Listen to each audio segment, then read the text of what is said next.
మెదక్ నియోజకవర్గంలో కాంగ్రెస్ పార్టీకి షాక్ తగిలింది. మాజీ మంత్రులు హరీష్ రావు, కేటీఆర్ ఆధ్వర్యంలో పార్టీలో చేరడానికి పద్మా దేవేందర్ రెడ్డి వెంటపడి భారీ సంఖ్యలో స్థానికులు, నాయకులు, కార్యకర్తలు తెలంగాణ భవన్కు బయలుదేరారు. ఇక దీంతో కాంగ్రెస్ పార్టీకి బలమైన నాయకులు ఖాళీ కావడంతో ప్రస్తుతం వస్తున్నటువంటి స్థానిక సంస్థల ఎన్నికల్లో గట్టి ఎదురుదెబ్బ తగిలే అవకాశం ఉన్నట్లు అర్థమవుతుంది. ఈ సందర్భంగా కాంగ్రెస్ నుండి తిరిగి బీఆర్ఎస్ పార్టీలో చేరుతున్నటువంటి నాయకులు మాట్లాడారు. ఎమ్మెల్యేలు రోహిత్ రావు గెలుపు కోసం చాలా పని చేసినట్లు వారు చెప్పారు. అయినా ఎమ్మెల్యే, అతని అనుచరులు ఎవరు కూడా తమను పట్టించుకోవలేదని ఆవేదన వ్యక్తం చేశారు.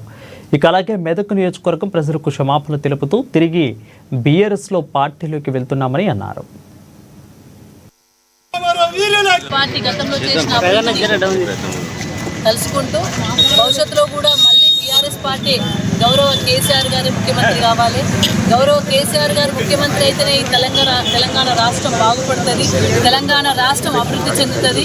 10 సంవత్సరాలు అనేక అభివృద్ధి కార్యక్రమాలు చేపట్టిన గౌరవ కేసీఆర్ గారు మళ్ళీ ముఖ్యమంత్రి అయితేనే బాగుంటుందనే ఉద్దేశం కొద్దీ మరి ఇక్కడ ఉన్న మన కాంగ్రెస్ నాయకులు అందరూ కూడా రాజీనామా చేసి మరి బీఆర్ఎస్ పార్టీలో చేరుతున్నారు. ముఖ్యంగా ఎవరైతే మరి మొన్న ఎలక్షన్లలో కొద్దిగా నారాజై వెళ్ళిండ్రో వాళ్ళు మళ్ళీ తిరిగి స్వంత గుడికి రావడం అనేది మరి సంతోషకరమైన విషయం. వాళ్ళందరికీ కూడా నేను ఒక అక్కగా ఈ పార్టీ జిల్లా అధ్యక్షురాలుగా, ఈ నియోజకవర్గ ఇన్ఛార్జిగా వాళ్ళందరికీ కూడా మరి అభినందనలు తెలియజేస్తూ వాళ్ళందరికీ స్వాగతం కూడా తెలియజేస్తూ ఉన్నాను.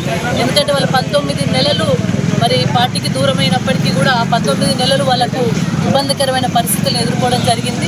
మళ్ళీ వాళ్ళు సొంత పోటీకి రావడం అనేది మరి సంతోషకరమైన విషయం. వాళ్ళందరికీ కూడా సుస్వాగతం తెలియజేస్తున్నాను. తప్పకుండా మరి మీ అందరి ఆశయాలకు అనుగుణంగా రాబోయే కాలంలో తెలంగాణ రాష్ట్ర సమితి బీఆర్ఎస్ పార్టీ డెఫినెట్గా అధికారంలోకి వస్తుంది.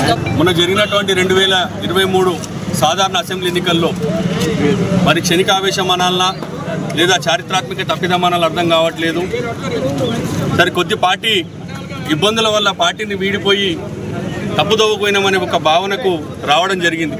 మార్పు పేరు మీద మరో దోపిడీ మెదక్లో ప్రారంభమైంది. గత 19 నెలలుగా మేము అనేక రకాలుగా, నేను కానీ నరేంద్రన్న కానీ, సరే పదవుల విషయం దేవుడెరుగు, కనీసం ఆత్మగౌరవం, మర్యాద కూడా లేనటువంటి పరిస్థితిని చూసినటువంటి పరిస్థితులు ఉన్నాం. మేము అక్కడ గెలిచిన 2 నెలల నుండి గెలుపు కొరకు పనిచేసేటువంటి ఏ వ్యక్తిని కూడా ఆదరించకపోగా కనీస మర్యాద గౌరవాలు లేకున్నట్టు చూసినటువంటి పరిస్థితిని మేము అనేక రకాల ఇబ్బందులు ఎదుర్కోవడం జరిగింది.